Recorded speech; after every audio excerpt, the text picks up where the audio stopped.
वेगळा काही कट होता असं वाटतं? नाही, माझ्या हत्येचाच कट केला गेला होता. माझ्यावर तशा प्रकारचा हल्ला झालेला आहे. माझे कार्यकर्ते संभाजी ब्रिगेडचे संभाजी भोसले असतील आणि त्यांचे सगळे सहकारी यांच्यामुळे मी आज जिवंत आहे. अन्यथा माझ्यावर जीवितावर हल्ला झाला होता आणि याला पूर्णपणे सरकार जबाबदार आहे. नाही, आता कुटुंब बरोबर असलं काय, गौरी लंकेश तर स्त्रीच होती ना. आता isakal.com आहे देशातील नंबर 1 ची मराठी न्यूज वेबसाईट. प्रत्येक अपडेटसाठी isakal. तर जी विचारधाराची लढाई आहे ती संपूर्णपणे ही समता, बंधुता, न्याय, स्वातंत्र्य आणि मानवतेची लढाई आहे. या देशामधले सगळे धर्म जाती समान आहे आणि त्यांना न्याय मिळाला पाहिजे ही आमची विचारधारा आहे.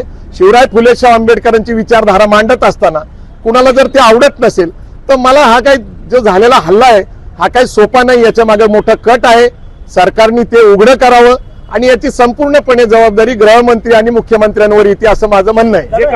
भाजपचे पदाधिकारी अशा पद्धतीचं देखील आता सोशल मीडियावर निश्चितच ते संभाजी ब्रिगेडच्यावर ज्यावेळेस हल्ला करतात त्यावेळेस ते विरुद्ध विचारसरणीचे आहेत. हे निश्चित आहे ते भाजपचे कार्यकर्ते आहेत. ते शिवधर्म प्रतिष्ठानच्या नावाने काम करतात.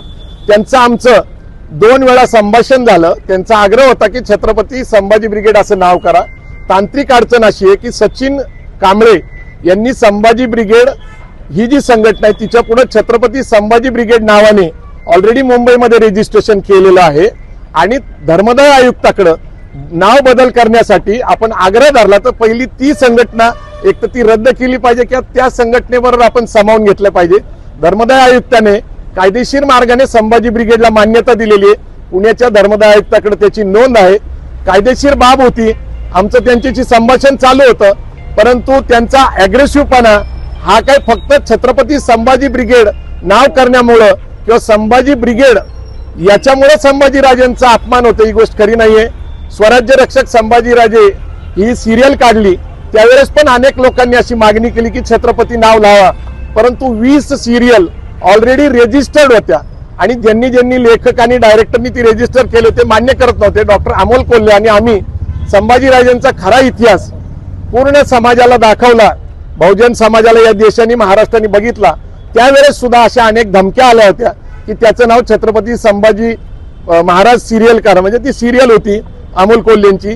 तर अशा प्रकारचा जो काही संघर्ष आहे मूळ माझ्यावर जो हल्ला झाला किंवा ते वंगण तेल टाकण्यात आलं किंवा माझ्या जीविताला धोका झाला तर याच्या मागे एक विचारसरणीची लढाई आहे. तुम्हाला माहिती आहे की महाराष्ट्रामध्ये आणि देशामध्ये कुणाची सत्ता आहे. आज अनेक गोष्टी घडत आहे. तुम्हाला अनेक प्रकारच्या घटना बघायला मिळतात. कधी ईडीच्या माध्यमातून लोकांना अडकवलं जातं, SITच्या माध्यमातून, इन्कम टॅक्सच्या माध्यमातून. मी एक फाटका सामाजिक कार्यकर्ता आहे. हा कधी मी बोलत नाहीये सध्या. मी अर्थकारण, उद्योजकता, व्यावसायिकता. मी काल उस्मानाबादला होतो म्हणजे धाराशिवला तिथं रोटरीज क्लबचा कार्यक्रम होता. तिथेही मी उद्योग व्यवसाय करावा, अर्थकारणाकडे कार्यकर्त्यांनी वळवावं हे 2018 पासून मी काम करतोय. चांगलं अर्थकारण करावं हा आमचा उद्देश आहे. परंतु आमच्या चांगल्या उद्देशाला जर काळिंबा फासायचा असेल तर आमच्यावर हल्ले केले जातील. एकीकडे तरुण बेरोजगार आहे आणि अशा बेरोजगार तरुणांना आपण हत्यार म्हणून वापरत असाल आज ना उद्या ज्यांनी माझ्यावर हल्ला केला त्यांना निश्चित पश्चाताप होईल. मला त्यांच्याबद्दल काही राग नाहीये, माझा कुठला निषेध नाहीये. पण याच्या मागे जे षडयंत्र आहे ते 2 विचारसरणीचा जो संघर्ष आहे हा मूळ चर्चेचा विषय आहे. माझ्यावर एकट्यावर हल्ला झाला असं नाहीये. तर मी मराठा समाजाचा गेली 30 वर्ष कार्यकर्ता आहे आणि एक मराठा समाजावर हा झालेला हल्ला आहे. हा समाजावर झालेला हल्ला आहे. समाजासाठी मागील 30 वर्ष मी दिवस रात्र रक्त आटवलेलं आहे, घाम गाळलेला आहे, पण प्रबोधन केलेलं आहे आणि यातनं चांगलं घडावंय. पण माझ्यासारख्या चांगल्या कार्यकर्त्याला मारून काय संपवायचं आहे तर विचार संपवायचा आहे. विचार संपत नसतो कारण महात्मा फुले गेले, शाहू महाराज गेले, बाबासाहेब आंबेडकर गेले, विठ्ठल रामजी शिंदे गेले, सयाजीराव गायकवाड गेले, पण त्यांचा विचार आजरा अमर आहे. हा विचार जर कुणी दाबवण्याचा प्रयत्न करत असाल तर हा विचार दाबला जाणार नाही. मी तुम्हाला सांगतो की आजपासून हा विचार अधिक ताकदीने लोक मांडायला सुरुवात करतील, कारण आम्हाला मानवता पाहिजे, समता पाहिजे, बंधुत्व पाहिजे, न्याय पाहिजे आणि या देशाची राज्यघटना अबाधित राहिली पाहिजे. जय जिजाऊ, जय शिवराय. स्वामी समर्थांबद्दल पण तुम्ही अनादर केलात असा त्यांचा आरोप आहे. आणि ठीक आहे. असं आहे की अधिवेशनामध्ये ज्ञानेश्वर महाराजांनी ज्या पद्धतीने मूळ विषय असा आहे की राज्यघटनेच्या चर्चेवर बोलत असताना, धार्मिक गोष्टीचे स्पष्टीकरण देत असताना ज्ञानेश महाराज माजी संपादक चित्रलेखा यांनी काही मतं मांडली होती. त्याच्याबद्दल त्यांनी स्वतःही क्षमा मागितलेली आहे. त्यांच्यावर कोर्ट कचेरी झालेली आहे. मला माहिती आहे की अक्कलकोट च्या विषयावर आमचा वाद झालाय, पण आदरणीय जन्मेजय राजे भोसले तिथले प्रमुख आहेत, ते राजे आहेत आणि त्यांचा सन्मान जर माझ्या हस्ते करायची इच्छा असेल तर त्यांना माहिती आहे ना घडलेल्या घटना काय आहेत. त्यांनी स्वतःहून जर बोलवलेले मला राजेंनी आणि त्यांचा सन्मान करण्याची इच्छा आहे तर राजेंच्या कार्यक्रमामध्ये जायला पाहिजे. हा आपला स्वतःचा एक सन्मान आहे, म्हणून मी तिथे गेलो होतो. अक्कलकोट स्वामींबद्दल जे काही ज्ञानेश महाराज बोलले गेल्या वर्षी त्याच्याबद्दल स्वभाव झालेला आहे, चर्चा झालेली आहे, देवस्थानची चर्चा झालेली. आमच्या अनेक प्रमुख कार्यकर्ते तिथं अन्नछत्राच्या ठिकाणी काम करतात.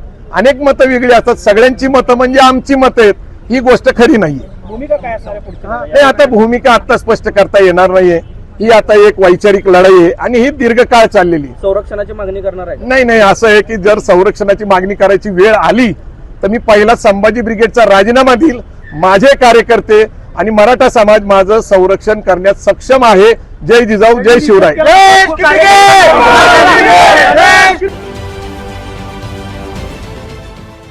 देश विदेशातील प्रत्येक घडामोडींचे लाईव्ह अपडेट मिळवण्यासाठी आता साम टीव्हीच्या सर्व सोशल मीडिया प्लॅटफॉर्मला लाईक, फॉलो आणि सबस्क्राईब करा.